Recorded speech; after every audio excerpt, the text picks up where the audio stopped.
no tsikaraina sy niteva-devaina fa hoe 4 mitsy manambili fa akibetana na ny fi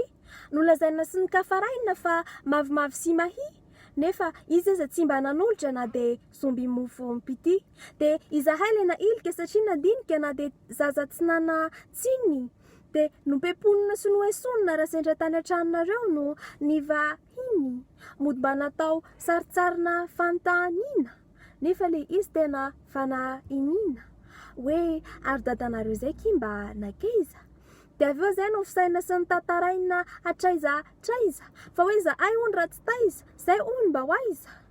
satria zanaka mpanantenina tsy misy fahendrenina asa everiny fafidiny satria tsy tsapany ngidiny fa ny fonay angena ratra fa zay niezaka ny traka de zay niezaka ny zatra hoe tata lasa de anay foana ny fadisonina de zay foana no mifonina de zay foana no milelaka de zay foana no voatefaka fa ny mandefitra mantsoa no mandina de nandefitra fa le izy nisy tambiny satria za ay natao ohatra sao de voaroka rehefa tonga itsopitsopy ijery tele natao ohatra sao de tsy valinareo ny araaba rehefa mifanena eny amin'ny arabe ka atonga ny hoenina be satria tany an-dakilasy efa mba nire are nanao hoe zay manana tonton manakarena be nefa ny tena marina sao de tsy omenareo rehefa mitrosa nefa sitranay mba vary ray sotro be fa zaho vao mahafantatra zaho vao matakatra fa raha olombelona tsy afaka ianteherana fa le ao amin'Andriamanitra tsy misy filafila kay sady malalaka ny toerana ary nisy any olona tsy ferana